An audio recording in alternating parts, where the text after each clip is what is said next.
नमस्कार दोस्तों, उत्तराखंड मुक्त विश्वविद्यालय का सामुदायिक रेडियो हेलो हल्द्वानी आप सुन रहे हैं 91.2 मेगाहर्ट्ज की रेडियो तरंगों पर। दोस्तों, आज उत्तराखंड मुक्त विश्वविद्यालय का जो रानीखेत स्टडी सेंटर है वहाँ पर मल्ली मिरई गांव विश्वविद्यालय के द्वारा गोद लिया गया है। तो वहाँ से एक सामाजिक कार्यकर्ता नारायण सिंह रावत जी आज हमारे स्टूडियो में मौजूद हैं। नारायण जी, आपका बहुत बहुत स्वागत है। थैंक यू सो मच जी, हमें बहुत अच्छा लग रहा है कि आप आज यहाँ पे हैं और हमने ये गांव अभी गोद लिया है। पूरे ही राज्य में आठ जो स्टडी सेंटर हैं विश्वविद्यालय के, उसमें 8 गांव उनके द्वारा गोद लिए गए हैं। तो आज हम मल्ली मिरई गांव के बारे में बहुत विस्तार से जानेंगे। एक तरह से एक सर्वे इस गांव का होगा कि कितनी आबादी है, युवा कितने हैं यहाँ पे, ताकि युवाओं के लिए जिन स्कीम्स को विश्वविद्यालय लागू करना चाहता है वो इम्प्लीमेंट वहाँ पे हो सके। तो नारायण जी, सबसे पहले हमें बताइए, हमें सैर पे ले चलिए मल्ली मिरई की। ये द्वाराहाट इंजीनियरिंग कॉलेज के एकदम पास इसी गांव में है ना? जी जी। तो थोड़ा सा बताइए कि आबादी कितनी है इसकी, ये ग्राम पंचायत है या क्या है? जी मैम, पहले तो मैं आपके रेडियो स्टेशन का उत्तराखंड मुक्त विश्वविद्यालय का धन्यवाद देना चाहता हूँ कि हमारे गांव को गोद लिया है विश्वविद्यालय द्वारा। और जो मल्ली मिरई हमारी ग्राम पंचायत है, हमारी जन्मभूमि है, ये अल्मोड़ा जिले का सबसे बड़ा गाँव है, ग्राम पंचायत है। और हमारा सौभाग्य है कि यहाँ पर हायर एजुकेशन, माध्यमिक शिक्षा, प्राइमरी शिक्षा में बहुत काम हुआ है। लेकिन एक दुर्भाग्य ये भी है पहाड़ का कि पलायन का जो दंश हम झेल रहे हैं, और उस दंश से ये है कि जो मकान है वो खंडरनुमा हो चुके हैं, जो खेत खलियान है वो बंजर हो चुके हैं, युवाओं के पास रोजगार नहीं है। और हमारे जो मल्ली मिरई की बात मैं कहूँ, वहाँ पर थोड़ा सा आंशिक रूप से रोजगार इसलिए है कि 1988 में कुमाऊं इंजीनियरिंग कॉलेज की नींव रखी गई हमारे ग्राम पंचायत में। मैं अपने बुजुर्गों का धन्यवाद देना चाहता हूँ कि स्वर्गीय नारायण दत्त तिवारी जी के नेतृत्व में, और वहाँ के पूर्व तत्कालीन जो विधायक थे विपिन त्रिपाठी जी हों और निशंक जी उस समय उत्तर प्रदेश सरकार में मंत्री थे, तो हमारे ग्रामीणों की एक सोच रही कि पर्वतीय राज्य के सुदूर अंचल द्वाराहाट में इंजीनियरिंग कॉलेज खुले और वहाँ से हम पर्वतीय क्षेत्र के नौजवानों को इंजीनियर बनाकर आगे भेजें। तो 1988 में लैंड जो है अधिग्रहण हुआ, हमने गवर्नमेंट को अपनी 400 एकड़ लैंड दी इंजीनियरिंग कॉलेज के निर्माण के लिए। और उस समय तत्कालीन सरकार और मल्ली मिरई के हमारे जितने बुजुर्ग थे उनके बीच में अवार्ड साइन हुआ कि हम स्थायी रोजगार वहाँ पर एम्प्लॉयमेंट देंगे नौजवानों को अकॉर्डिंग टू एजुकेशन। लेकिन दिक्कत यहाँ ये आई कि बाद में सरकार मुकर गई। जब हम जैसे नौजवान पढ़ लिख के पोस्ट ग्रेजुएशन करके सरकार से हमने कहा कि हमें इंजीनियरिंग कॉलेज में रोजगार दीजिए, हमारे पास लिखित अवार्ड है और पूरे शासनादेश है, तो उत्तराखंड की तत्कालीन सरकार ने कहा कि शैक्षणिक संस्थानों में लिमिटेड एजुकेशन सेक्टर में लिमिटेड रोजगार हैं, तो हम आप लोगों को रोजगार नहीं दे पाएंगे। तो 2002 में हम माननीय हाईकोर्ट की शरण में गए और 2000 हमारे बच्चे सिंह राणा जी जो अभी भी संघर्ष कर रहे हैं माननीय सुप्रीम कोर्ट में इंजीनियरिंग कॉलेज के अंदर रोजगार के लिए, तो हम 2002, 2008, 2012 में review petition, single bench, double bench से केस जीत के आए। लेकिन सरकार ने और इंजीनियरिंग कॉलेज ने मल्ली मिरई के स्थानीय युवाओं को सरकारी रोजगार नहीं दिया। तो माननीय सुप्रीम कोर्ट में भी हमारी PIL भी दाखिल हुई, सुप्रीम कोर्ट से भी हम जीत कर आए। अभी संवैधानिक बेंच में मामला गया है कि द्वाराहाट इंजीनियरिंग कॉलेज में मल्ली मिरई के लोगों को रोजगार मिले। तो हम हमारे बुजुर्गों ने वहाँ से इंजीनियर तो दिए, हमने अपनी जमीन भी दी, बदले में हमें हमारा हक रोजगार नहीं मिला। तो मल्ली मिरई के बारे में ये भी कहना चाहता हूँ कि इंजीनियरिंग कॉलेज में हमारे मैस वर्कर हैं जो पिछले 30-35 वर्षों से बर्तन मांझ कर छोटा मोटा रोजगार करके अल्प मानदेय में काम कर रहे हैं। और सिक्योरिटी गार्ड में हमारे लोग वहाँ पर काम कर रहे हैं जिनका मानदेय अभी सम्मानजनक हो चुका है, सरकार के द्वारा PRD का GO उन पर लागू हुआ। अभी डेली वेज के वर्कर्स वहाँ पे हमारे सब ये मल्ली मिरई के लोग हैं जिन्होंने जमीन दी। डेली वेज के लोगों का स्थायी नियुक्ति का मामला सरकार में लंबित है, हम प्रयास कर रहे हैं। हमारे स्थानीय विधायक माननीय मदन सिंह जी, मैं उनका प्रतिनिधि भी हूँ, तो हम स्थानीय स्तर पर मल्ली मिरई के हितों की लड़ाई भी लड़ रहे हैं और उनको उनका अधिकार भी देना चाहते हैं। तो इनका स्थायी नियुक्ति का मामला है, उपनल के कई कर्मचारी हैं, उनको समान कार्य समान वेतन का मामला है। ये सारे वो कर्मचारी हैं जिनके बुजुर्गों ने इंजीनियरिंग कॉलेज में जमीन दी। लेकिन मैं ओवरऑल जो आज देखता हूँ पूरे परिदृश्य को द्वाराहाट के, तो इंजीनियरिंग कॉलेज में स्थानीय लोगों को जो रोजगार मिला है, चाहे स्थायी हो अस्थायी हो, पलायन थोड़ा कम है। और सबसे बड़ा जो दुख का विषय है, हमारे यहाँ जो खेती है, पहले तो जो हमारे बुजुर्ग थे, हमने देखा खुद मैंने स्वयं अपने परिवार के साथ हमने खेतों में काम किया है। धान की खेती हो, गेहूं की खेती हो, मडुआ हो, झुंगरा हो, और उसके साथ साथ सब्जी उत्पादन है, गहत की दाल है और भट की दाल है। ये तमाम उत्पादों को हमने अपने खेतों से उत्पादन करते हुए अपने बुजुर्गों को देखा, हमने सहयोग भी किया। लेकिन आज पिछले 1 दशक में मैं देख रहा हूँ कि हमारे स्थानीय स्तर पर जो कृषि है बिल्कुल बंजर हो चुकी है। खेतों की तरफ रुझान भी नहीं है, लेकिन बंदरों का, सुअरों का, जंगली जानवरों का बहुत बड़ा आतंक है। और एक तरीके से मैं दोराहाट का अपना स्थानीय क्षेत्र देखता हूँ, इंजीनियरिंग कॉलेज मल्ली मिरई के परिप्रेक्ष्य में मैं कहना चाहता हूँ, उसके साथ साथ लगे हुए जो गांव हैं वो बंजर हो चुके हैं। हम जितना भी हम बाजार पर निर्भर हैं, जो भी खाने की चीजें हैं, सामान है, सब बाजार से लिया जाता है। इवन सब्जियां वगैरह भी सब कुछ बाजार पर निर्भर है। अच्छा। यहाँ तक कि हल्द्वानी पर हम सब निर्भर हैं। तो आपका कहना है कि मल्ली मिरई गांव में पलायन बहुत कम है, और इसकी वजह है क्योंकि वहाँ पर इंजीनियरिंग कॉलेज का होना है, या फिर और भी जो छोटे मोटे दफ्तर होंगे और भी तो वहाँ पे लोग काम करते हैं, तो इसीलिए गांव से पलायन कम है। लेकिन खेत नहीं कमाना चाह रहे हैं, खेत बंजर हैं। तो उनकी महिलाएं घरों में क्या काम नहीं करती हैं जो लोग नौकरी कर रहे हैं? मैम ऐसा है, कैसे ये कल्चर कैसे आया, मतलब एकदम से बदला या धीरे धीरे चीजें खराब हुई? मैम कल्चर तो यह है, ग्लोबल वार्मिंग है और समय पर बारिश का न होना ये भी चुनौती है। दूसरा वहाँ पर पानी का संकट है, सिंचाई का संकट है।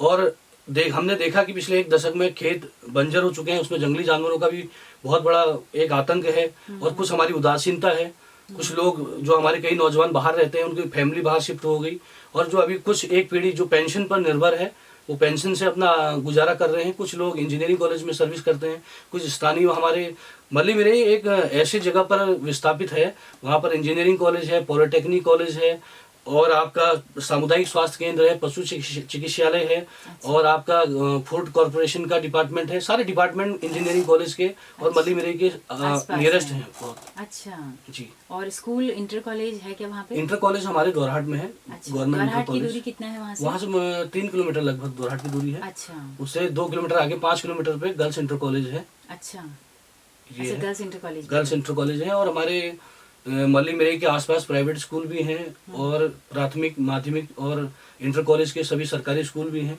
अच्छा, पानी का आपने कहा कि बहुत कमी है, सूखा है, तो पानी का स्रोत क्या है? आसपास कोई नदियों के नाम बताइए जहाँ हमारे पहले के खीर गंगा नदी हुआ करती थी, लेकिन हमने बचपन में देखा नदी को बहते हुए। आज बहुत सूखी हुई है नदी। उसके अलावा हम रामगंगा पर निर्भर हैं। चौकुटिया की जो रामगंगा नदी है, उससे वहाँ से पानी की पाइपलाइन दोराहाट के लिए सप्लाई वही से होती है। और उसके अलावा हमारे खीरो घाटी से पंपिंग होती है पानी के लिए। अच्छा। लेकिन दोराहाट में पानी की बहुत बड़ी समस्या है।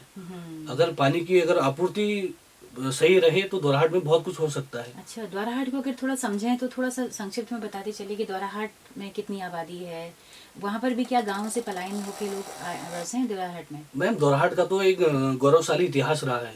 अगर हम शास्त्रों में, पुराणों में और पिछले अपने किंवदंतियों में जाए तो कहते हैं कि कृष्ण की द्वारिका दोराहाट बन सकती थी, लेकिन उस समय कोसी और रामगंगा नदी का मिलन दोराहाट में होना था।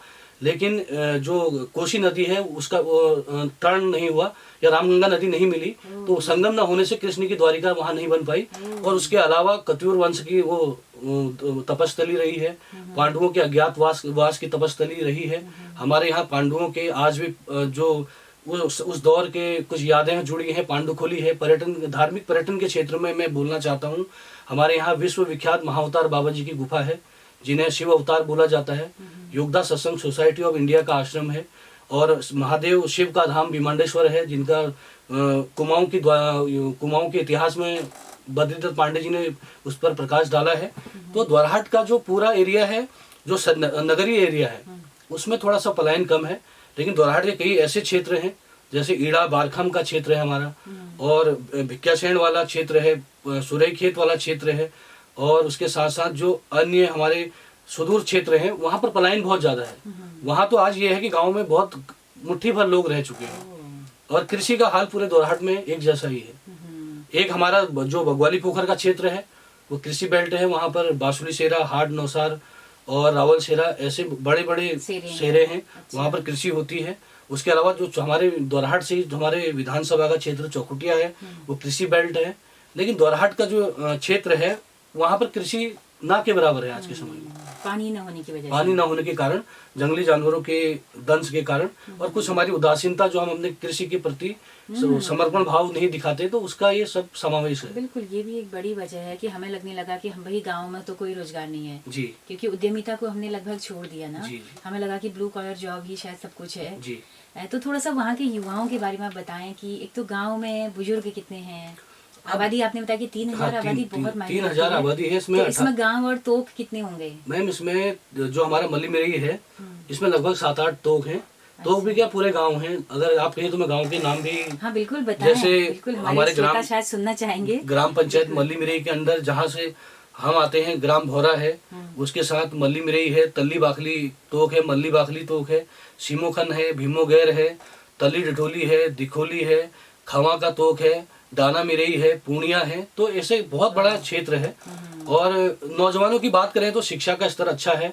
जब से इंजीनियरिंग कॉलेज आया उसके बाद वहाँ का अवेयरनेस और एनवायरनमेंट में एक चेंज आया है। बच्चे शिक्षा के प्रति समर्पित हैं, और थोड़ा बहुत आर्थिक स्थिति कमजोर होने के कारण कई लोग पिछड़ जाते हैं। लेकिन मैं तो हमेशा एक सामाजिक कार्यकर्ता के तौर पर मैंने पूरे प्रदेश में भी, अपने दोराहाट क्षेत्र में भी हर जगह काम किया है। तो मैं अभी भी कई छात्र हमारे जो हैं उनका सहयोग करवाते हैं, डोनेशन करवाते हैं, उनको मोटिवेट करते हैं कि आगे बढ़े। जैसे पॉलिटेक्निक वहाँ पर है, इंजीनियरिंग कॉलेज वहाँ है, पीजी कॉलेज वहाँ है, तो बच्चों का पढ़ाई के प्रति एक जागरूकता है। तो वो बच्चे वहाँ पॉलिटेक्निक्स में पहुँच पाते हैं? बिल्कुल बिल्कुल। क्या लोकल बच्चे बीटेक कर रहे हैं वहाँ से? जो पिछले 2010 तक का जो दशक था, उस समय तक जो एक उनका रेशियो कोटा होता है, स्टेट कोटा ज्यादा था, सेंट्रल और स्टेट का कोटा ज्यादा होता था।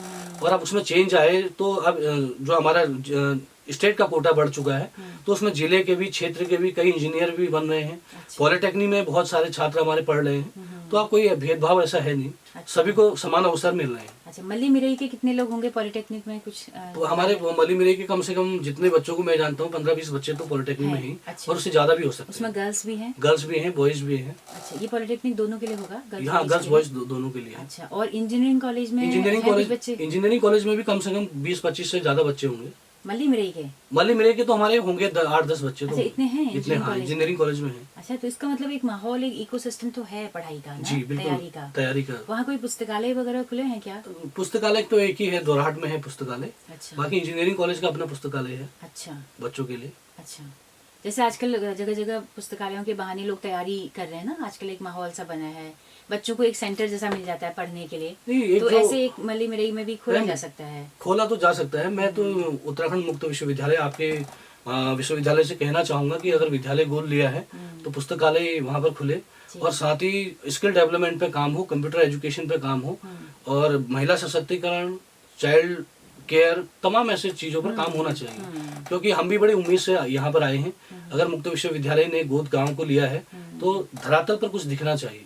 जी बिल्कुल, यही आशा और उम्मीद है हमारी। बिल्कुल, माननीय कुलपति जी ने ये फैसला लिया है गोद लेने का, तो निश्चित ही उनकी कोई लंबी सोच इसके पीछे रही होगी। जी मैम। तो गांव में कुल कितने युवा हैं और वो क्या क्या करते हैं इसके अलावा? देखिए मैम, अब 12वीं के बाद, मतलब ऐसा तो नहीं कि कोई पढ़ाई छोड़ के घर बैठे हैं, 12वीं के बाद के लोग कितने हैं जो यहाँ से आवेदन कर सकते हैं यहाँ पे? क्योंकि अभी तो खैर तिथि चली गई है आवेदन करने की, लेकिन अगली बार वो कर सकते हैं। देखिए मैम, जैसे कि मैंने पॉपुलेशन बताया लगभग 3000 है। अभी मतदाता सूची को देखें तो 1800 से लगभग मतदाता सूची में ही नाम दर्ज है। एक मोटा आंकड़ा जो बता सकता हूँ कि 12वीं पास करने के बाद भी जो बेरोजगार नौजवान है, कम से कम 100 लगभग नौजवान तो होंगे। इतने नौजवान होंगे क्योंकि बहुत बड़ा क्षेत्र है हमारा। इतने क्षेत्र में एक नगर पंचायत बन जाती है, तो नौजवान बेरोजगार भी हैं। सर तो क्या करते हैं गांव में? मतलब खेती बाड़ी में तो आपने कहा बंजर हैं। खेती बाड़ी में कोई तो वो क्या द्वाराहाट में जाके ताश पत्ते खेलना, कोई इस तरह का माहौल है या? मैम ऐसा माहौल तो हमारे क्षेत्र में नहीं है। अच्छा। लेकिन यह मैंने एक चीज कही थी आपको कि कई नौजवान तो अभी पेंशन पर ही निर्भर है। वह तो ये मेरी तो एक पीड़ा ये भी है, केवल दोराहाट ही नहीं, मल्ली मेरई नहीं, पूरे प्रदेश के प्रति एक पीड़ा मेरी ये है कि आज के दौर में तो नौजवान और कई लोग माता पिताजी के पेंशन पर निर्भर हैं। सैनिक बाहुल्य प्रदेश है, तो सैनिकों की पेंशन पर आर्थिकी चल रही है, रोजी रोटी चल रही है। लेकिन जिस प्रकार से 2004 के बाद पेंशन पॉलिसी खत्म हो चुकी है, तो आगे वाली जनरेशन को बहुत बड़ी चुनौती का सामना करना पड़ेगा। तो आज कुछ जो नौजवान जो घरों में हैं वो कहीं ना कहीं उनको एक आर्थिक सहयोग माता पिता से मिल रहा है, तो पहाड़ इसलिए भी खड़ा है। और अधिकतम जो समर्पण है वो मात्र महिलाओं का समर्पण है। ऐसा नहीं है, हर जगह महिलाएं आज भी रोजी रोटी के लिए संकट में परिश्रम कर रही है, मेहनत कर रही है, मजदूरी कर रही हैं। और सरकार की भी कई योजनाएं होती है, जैसे मनरेगा योजना है, उसमें भी थोड़ा बहुत रोजगार मिलता है लोगों का, और दूसरा छोटे मोटे रोजगार पहाड़ में होते हैं। तो कुल मिला के यह है कि रोजगार होना चाहिए। जी, आर्थिकी के लिहाज से देखें तो क्या कहेंगे, मल्लीमिरई संपन्न गांव है या सब मिला जुला है? मैम, आर्थिकी के रूप में मल्लीमिरई तो मैं संपन्न नहीं कहूँगा, लेकिन बैलेंस गांव है। अच्छा। गरीबी भी है, क्योंकि कई ऐसे क्षेत्र भी हैं जहाँ पर लोग अभी भी संघर्ष कर रहे हैं। और एक ओवरऑल अगर एवरेजन हम देखें तो थोड़ा सा मतलब सरकारी नौकरी वाले लोग भी हैं जो सेवानिवृत्त होके घर लौट के आए, ऐसे लोग हैं? बहुत लोग हैं। अच्छा। सेवानिवृत्त लोग भी हैं, सैनिक बाहुल्य क्षेत्र भी है, तो सैनिक भी काफी हैं, और प्राइवेट सेक्टर के लोग भी हैं। अच्छा। और जातीय आधार पे अगर देखें तो कितनी जातियों के लोग रहते हैं? जातीय आधार पर देखें तो मैम वहाँ पर SC है, OBC है, सामान्य जाति है। ओबीसी भी है? OBC भी है, जैसे गोस्वामी लोग? गोस्वामी लोग। अच्छा। हाँ। अच्छा। और सामान्य जाति ज्यादा बाहुल्य किसका है? दोनों SC और सामान्य की बराबर है। अच्छा। तो SC गांव की स्थिति क्या है? वहाँ के युवा पढ़ रहे हैं आगे, आरक्षण अगर उनको जगह जगह मिल रहा है तो क्या उसका लाभ ले पा रहे हैं? देखिए मैम, आरक्षण का लाभ तो मिलता है, लेकिन मैं तो हमेशा इस बात का पक्षधर रहा हूँ कि पारिवारिक स्थिति के आधार पर और बच्चे की क्वालिटी के आधार पर उसको आगे बढ़ाना चाहिए। शिक्षा और चिकित्सा में आरक्षण मिलना चाहिए। तो अब वो उनको मिल रहा है नहीं मिल रहा है, इस बात पर तो मैं इतना गहन अध्ययन नहीं किया है। जी। लेकिन फिर भी मैं मानता हूँ कि वो लोग भी आज बेरोजगार बहुत अधिक स्थिति में है। अच्छा। चुनौतियाँ बहुत हैं उन लोगों के सम्मुख भी। जो परंपरागत पेशे थे उनको लोगों ने अभी टिके हुए हैं उस पे? देखिए मैम, आपने बहुत गंभीर और पहाड़ के ज्वलंत मुद्दे को उठाया है। हम लोग ये कहना चाहते हैं कि हमने अपने पारंपरिक जो कार्य है उनको छोड़ दिया। बढ़ई का कार्य था, कारपेंटर का कार्य था, मिस्त्री थे। स्किल डेवलपमेंट की हम आज बात कर रहे हैं, तो स्किल तो हमने खो चुके हैं। आज जब आपके मैं चैनल पर बैठा हूं तो हमारे आगामी 13 अप्रैल से शारदीय विभूति का मेला प्रारंभ हो रहा है। तो ये पाली, पछाऊं और कुमाऊं का सबसे बड़ा मेला है शारदीय विभूति मेला। तो जो वाद्य यंत्र बजाने वाले कलाकार हैं हमारे, पहले यही स्थानीय कलाकार गांव के होते थे। ढोल दमाऊं को बजाने वाले लोग थे, रण सिंह बिन बाजा बजाने वाले लोग थे, और आपके श्रृंगार खेलने वाले लोग थे जो युद्ध कौशल की परंपरा को दिखाते हैं।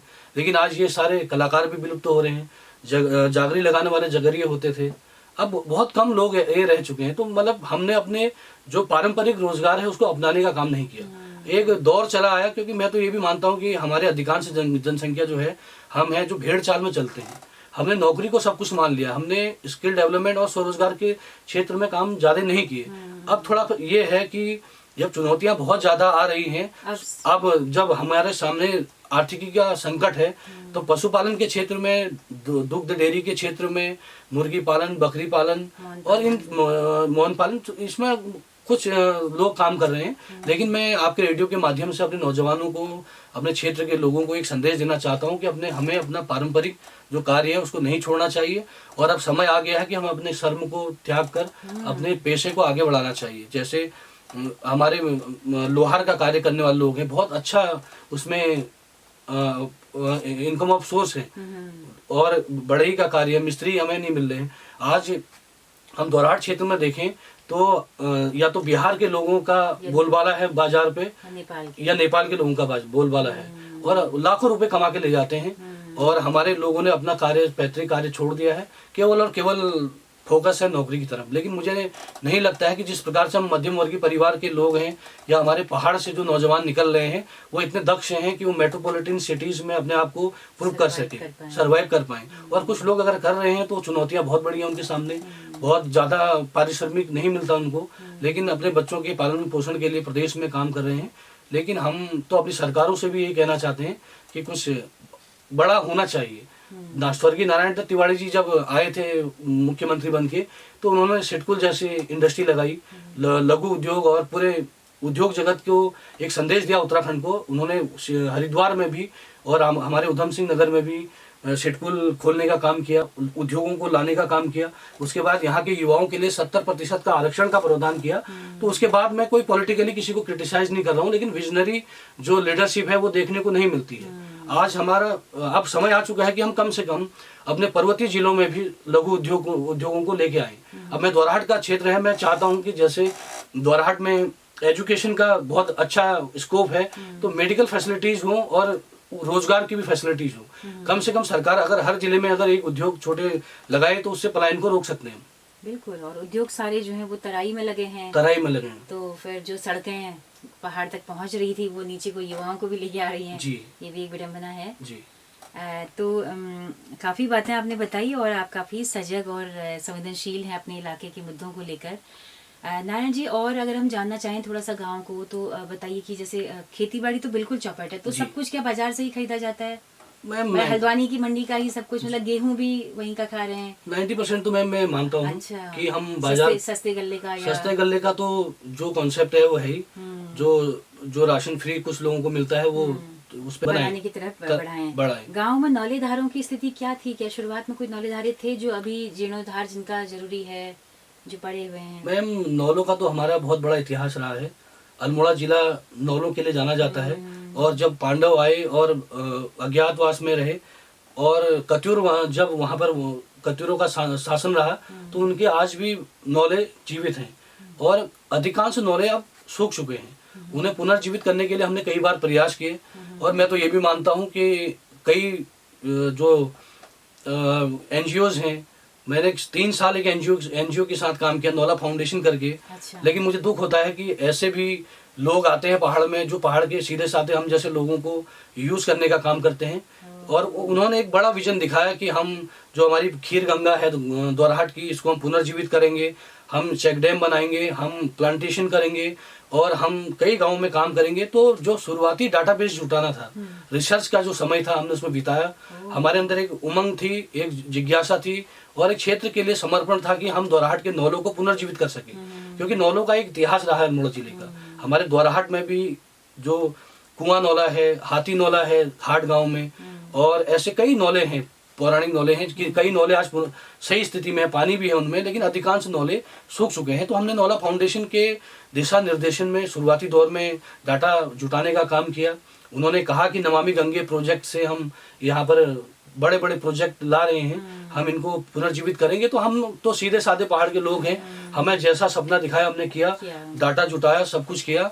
लेकिन देखा कि बाद में कुछ क्षणिक थोड़ा बहुत काम किया उन्होंने, जैसे एक डेयरी में टैंक बनाया था, और 1-2 गाँव में और काम किए थे। जो काम उन्होंने किया हम उसको उजागर कर रहे हैं, लेकिन वो अपने विजन से भटक चुके थे, क्योंकि उनको एक NGO था ना, हाँ, नौला फाउंडेशन, उनको अपना अनुभव चाहिए था कि हम कैसे NGO सेक्टर में अपने आप को मजबूत करें, और हमें दिखाया सपना पानी नौला बचाने का। लेकिन जो उनके दिशा निर्देश थे हमने काम किए। हमने अपने द्वाराहाट क्षेत्र के सारे नौलों की फोटोग्राफ लेके, और वहाँ कई जगह प्लांटेशन भी शुरुआती दौर में करवाए। लेकिन मैं तो ये कहना चाहता हूँ कि नौला फाउंडेशन तो अपनी जिम्मेदारी से पीछे हट गया, लेकिन हमने अपनी जिम्मेदारी का निर्वहन किया। हमने भारत सरकार की महत्वाकांक्षी योजना महात्मा गांधी राष्ट्रीय ग्रामीण रोजगार गारंटी योजना, उसके माध्यम से विकासखंड द्वाराहाट ब्लॉक के सौजन्य से कई गांवों में हमारे माननीय ग्राम प्रधान गणों ने, क्षेत्र पंचायत सदस्य गणों ने, और हमारे जनप्रतिनिधियों ने काम किया। हमने विजयपुर में भी, जहां हमारे खीर गंगा का उद्गम स्थल है, वहां पर हमने एक वहां पर डैम बनाया। वो भी सरकार ने ही बनाया है, ब्लॉक के माध्यम से बना। और ऐसे कई नौलों को हमने पुनर्जीवित करने के लिए प्रयास किया। तो नौले आज की डेट में मैं मानता हूँ कि उनको नौलों पर काम करने की आवश्यकता है, जरूरत है। हाँ। जी बिल्कुल जी। चीड़ के पेड़ कितने हैं उस इलाके में? पूरा जंगल, गर्मियां आ रही हैं तो एक आग का डर भी है। मैम चीड़ बाहुल्य क्षेत्र है, और हमेशा हम तो आगजनी को खुद ही हैंडल भी करते हैं, सामना भी करते हैं। वन विभाग तो उस रिस्पॉन्सिबिलिटी को संभाल नहीं पाता, लेकिन अवेयरनेस है। गांव में हम लोग खुद ही आग बुझाने भी जाते हैं, और सरकारी स्तर पर कार्यक्रम तो होते हैं आगजनी को काबू करने के, लेकिन वो सफल नहीं हो पाता। बिना कम्युनिटी को भरोसे में लिए और जोड़े हुए कोई भी चीज असंभव होती है। लेकिन ये आगजनी जो है पूरे प्रदेश के लिए बहुत चुनौतीपूर्ण है। बिल्कुल। जो पिरूल के बारे में कहते हैं कि हम इसको इकट्ठा कर रहे हैं, हम महिलाओं से इसको खरीद रहे हैं, तो ऐसा कोई पिरूल प्लांट आपके यहाँ लगा? एक पिरूल प्लांट हमारे कुंथाड़ी में है। हमारे कोई स्वरोजगार कोई युवा है कुंथाड़ी के, उन्होंने पिरूल प्लांट लगाया था, शायद अभी किस अवस्था में है मुझे पता नहीं। लेकिन पिरूल के कंट्रोल से हम आगजनी पर काबू नहीं पा सकते हैं। हमारी पहाड़ की एक मानसिकता ये भी है गांव के लोगों की कि भाई इस बार हम इस जंगल में आग लगा दें तो घास अच्छी होगी, लेकिन हम इस सोच में कहीं ना कहीं नुकसान प्रकृति का कर रहे हैं। कई जंगली जानवर हैं, कई पक्षी हैं, कई हम बहुत छोटे छोटे जीव जंतु हैं, जघन्य अपराध हम करते हैं। तो इस सोच को भी बदलना पड़ेगा कि हम आग लगाएंगे तो घास अच्छी होगी, ये कोई कॉन्सेप्ट नहीं होना चाहिए। बिल्कुल। महिलाओं के समूह वगैरह बने हैं गांव में? जी, महिलाओं के समूह बने हैं।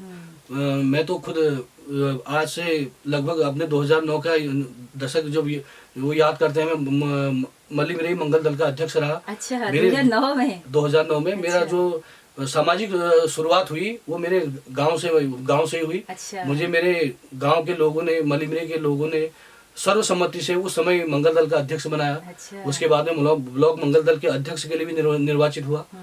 कई बिल्कुल बिल्कुल। तो बहुत सारी बातें मल्ली मिरई के बारे में, द्वाराहाट के बारे में आपने बताई और बहुत ही ऐतिहासिक परिप्रेक्ष्यों से आप बातों को रखते हैं, ये बहुत अच्छा लग रहा है। और क्या चलते चलते क्या चाहेंगे आप उत्तराखंड मुक्त विश्वविद्यालय से? आपने बता ही दिया कि युवाओं के लिए कुछ काम हो, स्वास्थ्य के फील्ड में हो, बंजर खेतों के लिए कुछ अगर विश्वविद्यालय कर पाए तो यहाँ पे बहुत सारे पाठ्यक्रम चलते हैं। हम चाहेंगे कि वहाँ के युवाओं को भी आप प्रेरित करें कि इनमें दाखिला लें और कोई भी कम से कम 12वीं पास करके अपनी पढ़ाई को ना छोड़े, एटलीस्ट ग्रेजुएशन, पोस्ट ग्रेजुएशन करे। बहुत सारे वोकेशनल कोर्सेज भी यहाँ पे हैं। तो चलते चलते संदेश आप दीजिए कि क्या कहेंगे? देखिए मैम, उत्तराखंड मुक्त विश्वविद्यालय तो आज बहुत अच्छे तरीके से पूरे प्रदेश में काम कर रहा है। एक समय वो भी था, आज हम बात करते हैं कि हमारे जितने भी बच्चे हैं वो मेरिट लिस्ट में आने चाहिए और अच्छी उनकी मार्क्स होने चाहिए। लेकिन एक समय ऐसा था जिस समय उत्तर प्रदेश बोर्ड था, हमने भी उसी बोर्ड से अपनी एजुकेशन ली। हम तो उत्तराखंड बोर्ड में आ चुके थे, लेकिन उत्तर प्रदेश बोर्ड तो और ज़्यादा टफ था। तो उस समय में और बाद में हमारे टाइम पे भी ये होता था कि जब हम एग्जाम देते थे तो हमारा लक्ष्य मेरिट लिस्ट में आने का नहीं होता था। हमारा लक्ष्य था कि हम कैसे पास होकर अगली क्लास में जाए। एक तो हमारा जो बैकग्राउंड था मध्यम वर्गीय था और उस समय में शिक्षा का एक प्रचार प्रसार भी इतना नहीं था। आज के समय में भी तो गरीब से गरीब परिवार भी मेहनत करके उनका लक्ष्य रहता है कि हम अपने बच्चे को ट्यूशन भेजें, स्कूल भेजें, अच्छी एजुकेशन दें और वो रोजगार प्राप्त कर सके। लेकिन हमारे समय में और उससे पहले इतनी अवेयरनेस नहीं थी और हम किसी को दोष नहीं देते, लेकिन चुनौतियां बहुत थी उस समय में। तो उसके बाद क्या होता था कि कई बच्चे फेल हो जाते थे, एक साल फेल हो जाते थे, दूसरे साल फेल हो जाते थे और एक प्लेटफॉर्म नहीं था बच्चों के पास। तो उत्तराखंड मुक्त विश्वविद्यालय ने उस समय में भी एक प्लेटफॉर्म प्रदान किया बच्चों को। तो एडमिशन लिया उन्होंने और कई ऐसे बच्चे हैं, मेरे दोस्त हैं, जिन्होंने उत्तराखंड मुक्त विश्वविद्यालय से ही अपनी पोस्ट ग्रेजुएशन, ग्रेजुएशन और अलग अलग जो आपके यहाँ से जितने पाठ्यक्रम हैं उनमें सफलता प्राप्त की और अच्छे जगहों पर बच्चे पहुंचे हुए हैं। अच्छा। और ये उत्तराखंड मुक्त विश्वविद्यालय आज के समय में हर पीजी कॉलेज में शायद ब्रांच है। हमारे द्वाराहाट में भी उत्तराखंड मुक्त विश्वविद्यालय का ब्रांच है। तो मैं जिस उद्देश्य के साथ ये आया हूँ, यही कहना चाहता हूँ कि हमारे ग्राम पंचायत मल्ली मिरई को उत्तराखंड मुक्त विश्वविद्यालय ने गोद लिया है। तो हमारी आशाएं, उम्मीद है कि हमारे क्षेत्र में जो एजुकेशन है उस पर काम हो, महिला सुरक्षा पे काम हो, स्किल डेवलपमेंट पे काम हो और जो हमारी बंजर खेती है उस पर काम हो। और जो उद्देश्य है उत्तराखंड मुक्त विश्वविद्यालय का, उस उद्देश्य की फलीपूर्ति के लिए हम भी उनका पूरा सहयोग करेंगे। क्या बात, यही कहना चाहते हैं। जी, बहुत शुक्रिया नारायण जी, इतना वक्त आपने दिया, द्वाराहाट से आप आए यहाँ पर बताने के लिए और हमें भी बहुत जिज्ञासा थी कि हम मल्ली मिरई गाँव को जानें। तो दोस्तों, आप सबको कैसी लगी ये बातचीत, अपना फीडबैक हमें जरूर दीजिएगा। जैसा कि हम बताते हैं कि हमारा रेडियो एक सामुदायिक रेडियो है जिसकी पहुंच रेडियो में केवल हल्द्वानी शहर तक है। लेकिन अगर आप दूर दराज पहाड़ों में या देश के किसी भी हिस्से में इस रेडियो को सुनना चाहते हैं तो हमारे प्ले स्टोर पर जाके हेलो हल्द्वानी ऐप को इंस्टॉल करके आप इसे देश दुनिया में कहीं भी सुन सकते हैं।